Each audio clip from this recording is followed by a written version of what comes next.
मणिकरण हिमाचल प्रदेश के कुल्लू जिले की पार्वती घाटी में स्थापित एक खूबसूरत स्थान है जो कि अपने हॉट वाटर स्प्रिंग्स, प्राचीन शिव मंदिर और प्रसिद्ध गुरुद्वारा की वजह से श्रद्धालुओं और टूरिस्ट में बहुत ज़्यादा फेमस है। सबसे पहले बढ़ते हैं हम गुरुद्वारा साहिब की तरफ। गुरुद्वारा साहिब के बाहर बना ये खूबसूरत आर्ट वर्क दर्शाता है गुरु नानक देव जी और भाई मर्दाना जी के वक्त को। मान्यता के हिसाब से लंगर में बालन की कमी होने की वजह से लंगर में रुकावटें आ रही थी, और जब ये बात गुरु नानक देव जी को पता चलती है भाई मर्दाना जी के थ्रू, तो वो एक पत्थर हटाते हैं जिसके बाद की गर्म पानी के कुंड प्रकट होते हैं जिनमें कि आज भी लंगर बनाया जाता है और संगत में बरताया जाता है। अब हम बढ़ते हैं गुरुद्वारा साहब के साथ स्थापित इस प्राचीन शिव मंदिर की तरफ, जहाँ पे कि शिवजी ने और माँ पार्वती ने समय गुजारा था। मान्यता के अनुसार माँ पार्वती की जब मणि खो गई थी तो शिवजी ने तांडव रचा था, जिसके बाद गर्म पानी के कुंड प्रकट हुए जिनमें कि आज भी चने चावल पकाए जाते हैं जो कि लंगर के रूप में सेवा में इस्तेमाल होते हैं। यहाँ एक और रोचक परंपरा देखने को मिलती है। श्रद्धालु नंदी जी के कान में अपनी मनोकामनाएं कहते हैं और नंदी जी उसे भगवान शिव तक पहुंचाते हैं। मंदिर के अंदर का शांत और आध्यात्मिक माहौल आने वाले श्रद्धालुओं को एक अलग ही सुकून का एहसास दिलाता है। मंदिर के पास ही लगा ये इतिहास बोर्ड भी मणिकरण से जुड़ी पुरानी मान्यताएं और इतिहास के बारे में जानकारी देता है। यही कुछ अनोखी बातें मणिकरण को बाकी टूरिस्ट डेस्टिनेशन से अलग पहचान देती हैं। दर्शन के बाद यहाँ का लोकल मार्केट में ज़रूर घूमें, जहाँ आपको लोकल फूड, पूजा की सामग्री और भी कई चीज़ें मिल जाएंगी। अगर आप कसौल या मनाली के ट्रिप प्लान कर रहे हैं तो मणिकरण के लिए ज़रूर वक्त निकालें। मुझे उम्मीद है ये जगह आपको भी उतनी पसंद आई होगी जितनी हमें आई। अगर आप भी मणिकरण आने का सोच रहे हैं तो कुछ चीज़ों का ध्यान ज़रूर रखें। सिंगल रोड होने की वजह से यहाँ पे ट्रैफिक जाम अक्सर रहता है, तो अपना एक दिन डेडिकेटेड मणिकरण के लिए निकाल के आएँ। और मणिकरण के अंदर ही आपको रहने की सुविधा और लंगर की सेवा मिल जाएगी, और पार्किंग भी यहाँ पे डेडिकेटेड अलग से बनी हुई है। तो इस सुबह के बज रहे हैं ऑलमोस्ट 10:30 और हम लोग रेडी हो गए हैं अपने अगली जर्नी के लिए, अपने अगले विजिट के लिए। तो कल के दिन में हम लोग ने कवर कर लिया था ऑलमोस्ट कुल्लू के साइड का सारा एरिया। जो हमारी स्टे है वो है कुल्लू और मनाली के बीच में, एक कैस करके एक विलेज पड़ता है वहाँ पे। कल हमने पीछे का सारा एरिया कवर कर लिया था, आई मीन कुल्लू, फिर कसौल, फिर उस साइड मणिकरण एंड वहाँ बहुत ज़्यादा ट्रैफिक था और कल का एक्सपीरियंस कुछ अच्छा नहीं रहा।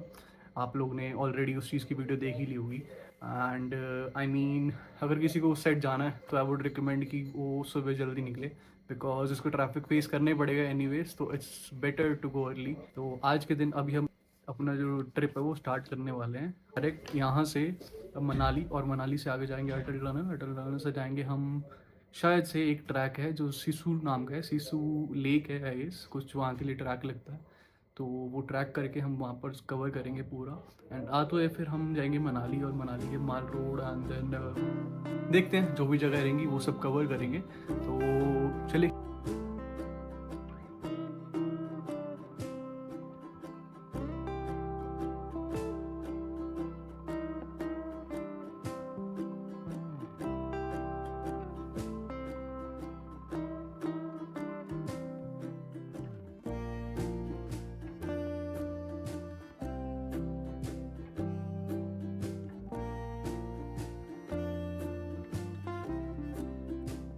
ऑलमोस्ट मनाली क्रॉस करने के बाद अभी हम हैं सिसु वाले रास्ते पे, सिसु और मनाली वाले पे।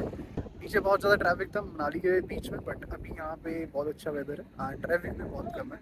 एक चीज़ नोटिस करी कि मोस्ट ऑफ द ट्रैफिक जो कॉज होता है वो मेन कॉज इसका ये होता है कि लोग इनअप्रोप्रिएट पार्किंग कर देते हैं, एंड रोड साइड पार्किंग ही सबसे बड़ा कारण है।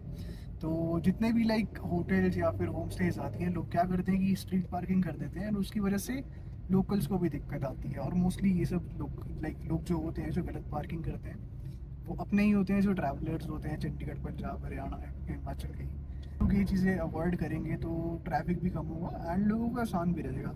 तो ये गलती अगर आपसे भी होती है तो मत रिपीट करो इसे, और अगर आते हो तो थोड़ा सा केयरफुल रहो और थोड़ा सा पेशेंस रखो ट्रैफिक के बीच में, क्योंकि हर किसी को जाना ही है तो मौका सबको मिलता ही है। अभी हम लाइक जा रहे थे जब, तो हमारे सामने एक दिल्ली नंबर की गाड़ी आई। मैंने उसकी रिकॉर्डिंग नहीं करी, बट बहुत अच्छे से जा रहे थे डिसिप्लिन से, बट अचानक से उनकी विंडो रोल डाउन होती है एंड वो गंद वंद फेंकने लग जाते हैं, कुछ प्लास्टिक रैपर्स। ऐसी जगह पे जब भी हम आते हैं तो हम अवॉइड करते हैं कि ना गंद फैलाएं, बिकॉज ये बहुत पीसफुल सा माहौल होता है और लोग यहाँ पे इंजॉय करने आते हैं, है ना। जो चीज़ मैंने अभी देखी वो बहुत गलत थी, एंड आप लोग भी अवॉइड करो ऐसी चीज़ें यार।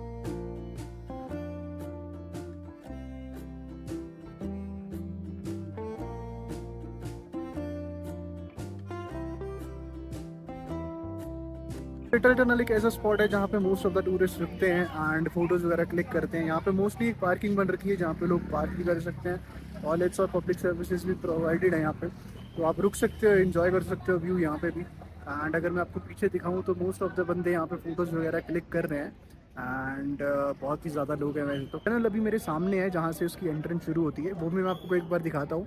मुझे अभी पता नहीं कि मेरी आवाज़ बहुत क्लियरली आ रही होगी या नहीं। जी आ गए हम अटल टनल। अभी मैंने आपको दिखाया यहाँ पर सब लोग फोटोज़ के जाते हैं, व्यू पॉइंट बन रखा है, पार्किंग भी है पास में, तो you can easily park your cars over है।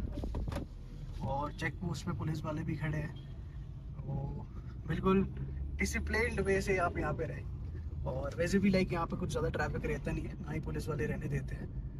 तो अगर आप आते हैं तो बहुत ही डिसिप्लिन तरीके से रहे। पब्लिक फैसिलिटीज़ वॉशरूम्स वगैरह अवेलेबल है and you can use them also.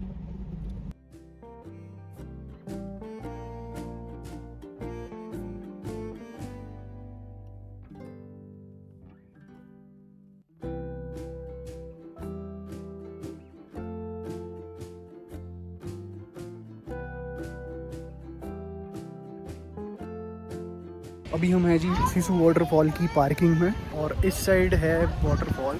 अब मैं आपको क्लियरली दिखाऊं तो ये बिल्कुल यहाँ पे मेरे ऊपर एग्जैक्ट यहाँ पे वाटरफॉल है।